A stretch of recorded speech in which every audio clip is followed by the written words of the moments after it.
Mga boss, welcome po sa ating channel. Balak mo bang bumili ng welding machine? Ito mga boss, i-share ko sa inyo ang nabili ko na welding machine na 3-in-1, parang kape. Nabili ko ito 5,000 plus sa online. Ang address naman ito sa pinagbilan ko sa Valenzuela, NCR. Ayan. 3-in-1 dahil meron siyang MIG, TIG at MMA. Yung MMA, ito yun, stick ang ginagamit. Yung MIG, ang gamit naman niya flux cord. Hindi na siya gumagamit ng gas, wala ng gas. Ayan. Yung TIG naman, yun ang ginagamitan ng gas, kaya lang hindi naman natin yung ginagamit na TIG. Ang ginagamit lang dito itong MIG at MMA, flux cord at welding rod. Ilagay muna natin ang flux cord. Ganito na ang itsura dahil ginamit na natin ito. Ayan. Install muna natin.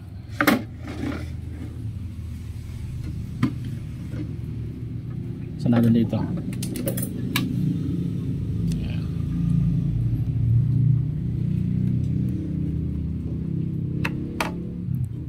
Tapos ito iangat.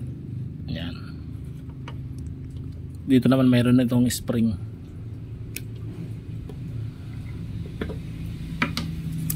Pag bagong flux cord, mayroon pa yan dyan, balot. Tanggalin mo lang. Tapos yun yan. Ito ay natin, bawasan dahil baluktot. Ayan. Lagyan na natin sa paglagay ng flux cord pa ganyan. Pasok natin dito.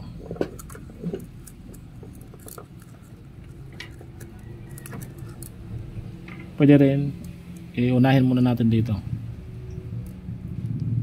Ganyan, unatin natin. Ayun.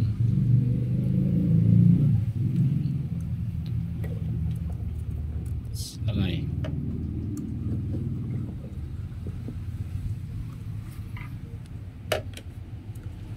Dito na. Ito takip.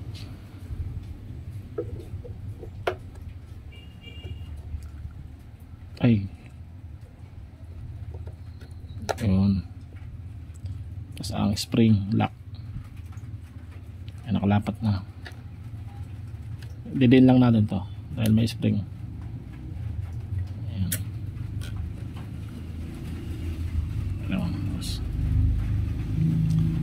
Tapos to lock.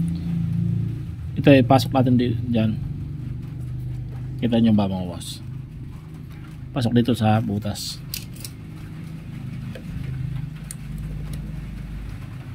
Ayan, nasa loob na. So, ganyan.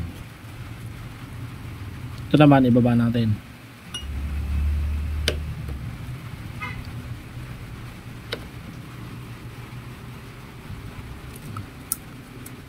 Tapos ito yung wag lang masyadong mahigpit, ganyan lang. Yan. Okay na. Kanyan mga boss ang flux cord. Hindi muna natin yan isasara.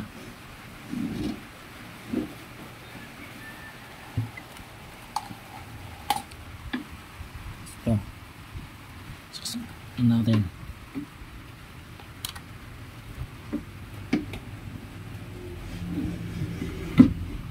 Open.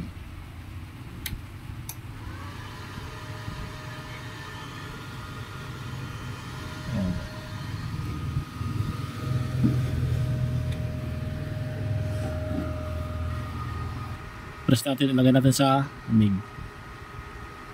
Ayan na, may red na. Sa manual, ilagay natin to sa gitna. Ayan. Bale, depende na lang sa inyo kung gaano nyo siya i-adjust, pero pwede na yan dyan sa gitna. Kung maninipis, pwede na dyan 30 to 50. Medyo mabagal, pwede rin 70 to 100. Depende na lang din yan sa kamay na nag-welding. Maobserbaran mo naman yan. Kasi kapag mataas ang ampere, mabilis din lusaw ang wire. Dito naman sa Synergic, yan yung automatic. Bale, hindi ka na dito mag-adjust. Dito na lang. I-press mo lang dito. Yan, ayan. Synergic. Automatic na yan. Ito na lang ang i-adjust mo. Yan, ganyan. Hanggang ano yan? Hanggang 250. 250 yan. Masyadong mataas na yan. Babaan lang natin. Wala na ito ngayong connection na dito. Ito lang gumagana yan. Kasi naka-automatic. I-testing natin. Ayan. MIG. Dito muna. Sa pag-connect naman ito. Automatic at manual. Same lang ang pag-connect nitong isang cable. Dito lang yan ilalagay. Kapag MIG, kahit automatic o kaya manual, dito mo lang yan ilalagay.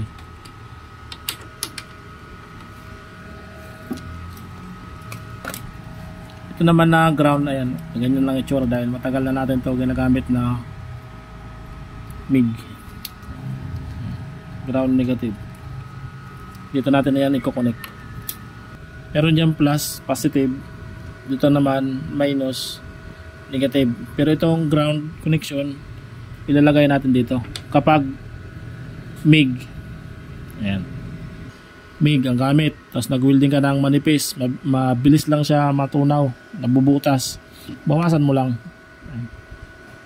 Gumagana yan kahit 30. Ayan. Ayan, lagay mo lang sa 30, tapos obserbaran mo welding mo. Kung medyo mababa, di taas mo pa 70. Kung manual naman, press mo dito. Ayan, nakalagay sa manual. Tapos ganun din.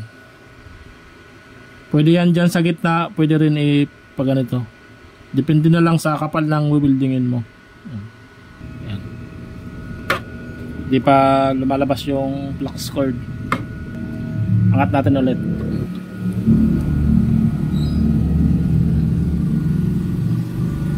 Tanggalin muna natin to. Paganyan na pagtanggal mga boss. Paganyan. Ayan. Paganyan. Ito. Kung medyo malaki ang flux cord na gagamitin ito, 0.0 1.0. May nakalagay naman dyan 1.0. Ito 0.9 dahil ang flux cord ang laki 0.9, kaya ito 0.9. I-press lang natin dito para lumabas yung flux cord.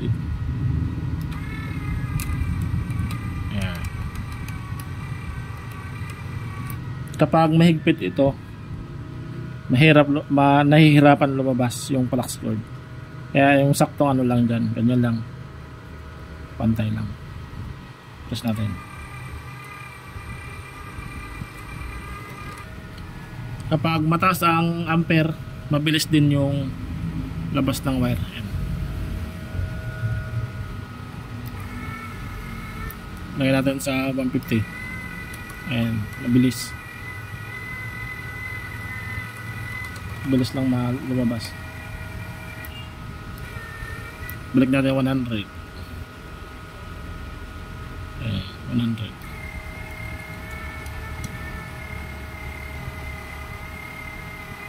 Ito nga pala ay hindi naman lalabas yung wire kapag hindi nakalagay sa MIG. Kailangan dito mo ilagay sa MIG. Yan na. Dito na yung flux cord. Medyo baluktot pala itong wire. Ayan.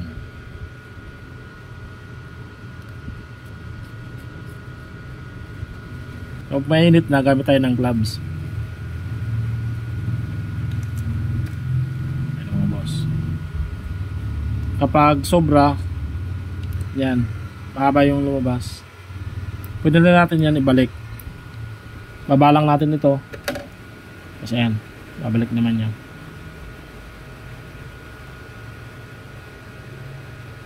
Ganyan, sangat ulit. I-testing natin. Ang gamit naman natin na welding helmet o welding mask, ito, auto darkening.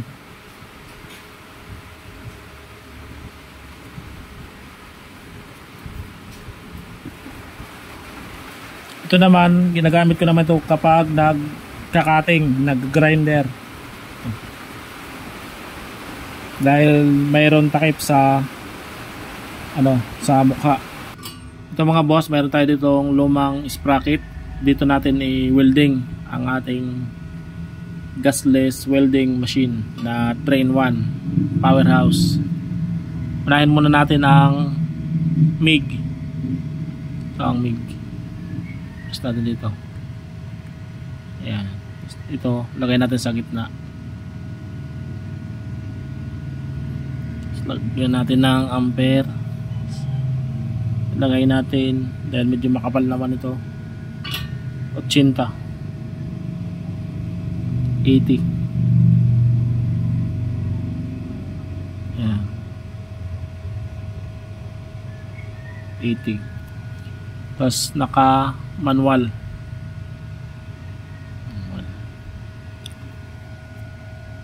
Ito, dito natin ilagay.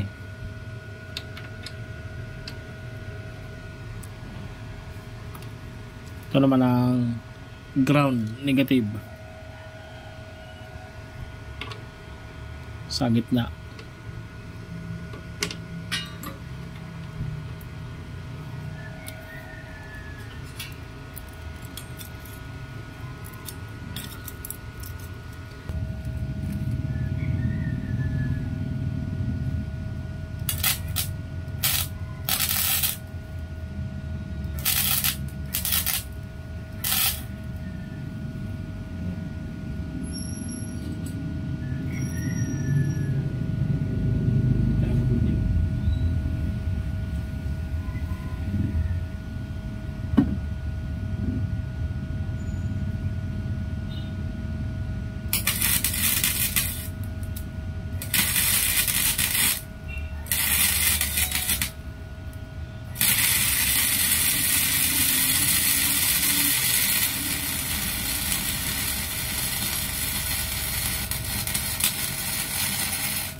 Boss.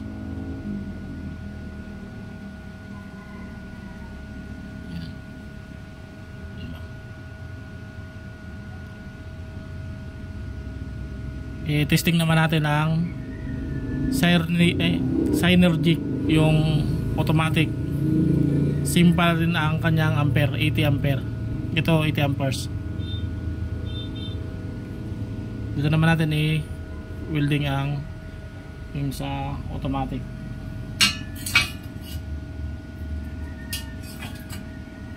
Ilipat natin doon. Ayan, Synergic 80 ampere.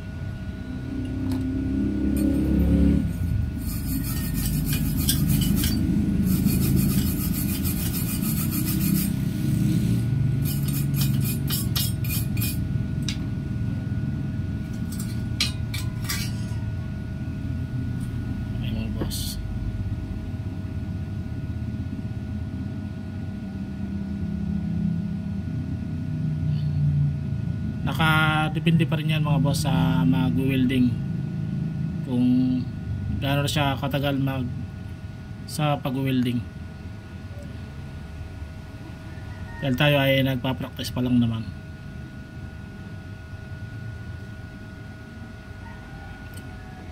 Ipakita ko naman sa inyo ang stick ito, kung paano naman ang paggamit dito, paano paglagay. Ganun pa rin, dyan pa rin ang ground, negative.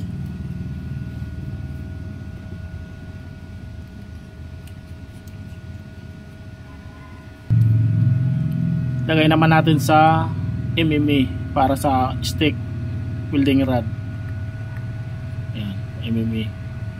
Tapos ang kanyang ampere, dahil makakapal naman yung sprocket, lagay natin sa 100. Ayan. Tapos dito tanggalin natin ito.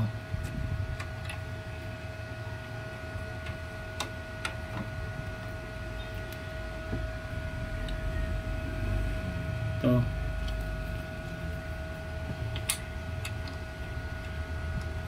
Pwede naman din yan ilagay dito. Bale, pwede yan baliktaran. Depende na lang sa iyong i-welding. Kung ang weldingin mo ay ano lang sa lupa, nakadikit, nakapatong, mas maganda yung ground nitong welding machine. Ilagay mo rin dito sa ground sa negative. Ayan. Kung ang i-weldingin ay nakadikit sa lupa, dito na yung kanyang ground, dito mo lalagay. Pero pwede yan baliktad, kahit dito mo ilagay yan. Ngayon, i-testing muna natin na dito yung ground negative, kasi mayroon naman nakalagay na negative. So, i-testing natin ulit mamaya, pagbaliktad rin naman natin.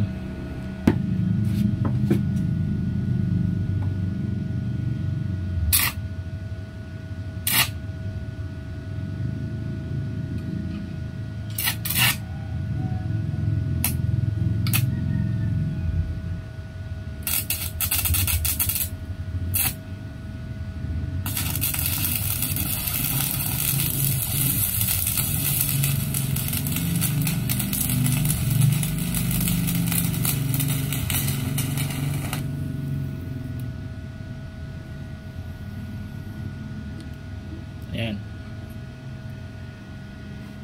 Ito ang ano niya. Ay, balik ito. Ito pala yung ano, negative. Bali, nilagay natin yung welding rod sa negative connection. Ayan. Tapos yung negative connection naman nandito sa plus, sa positive. Bali, magkabaliktad. Ayan mga boss ang ating na welding. Ang ampere 101 ampere o kaya 100.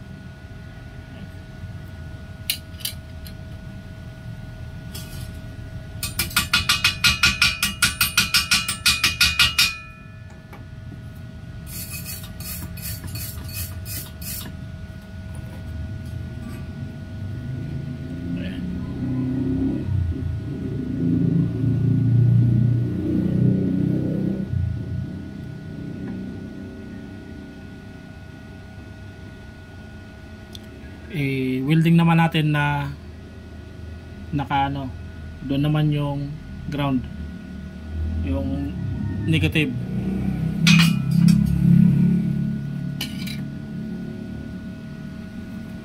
Ayan. Kanina yung welding rod nandito sa negative, ngayon pagbalik ka rin naman natin dito naman ilagay sa kabila.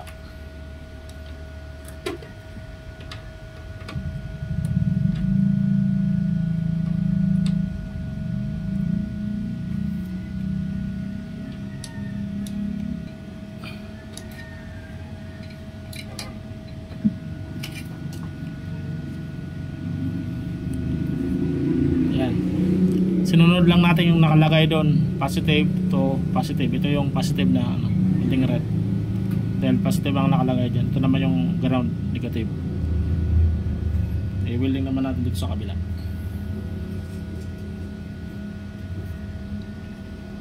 Ganun pa rin yung ampere, 101.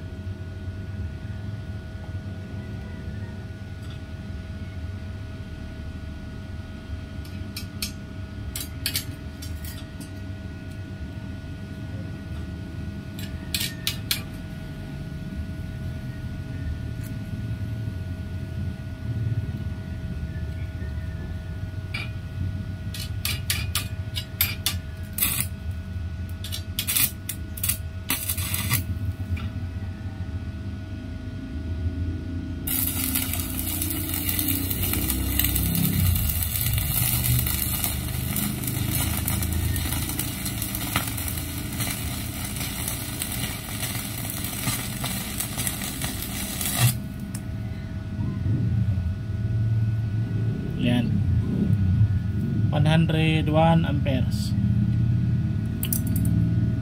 Bago ba?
Ay mga boss,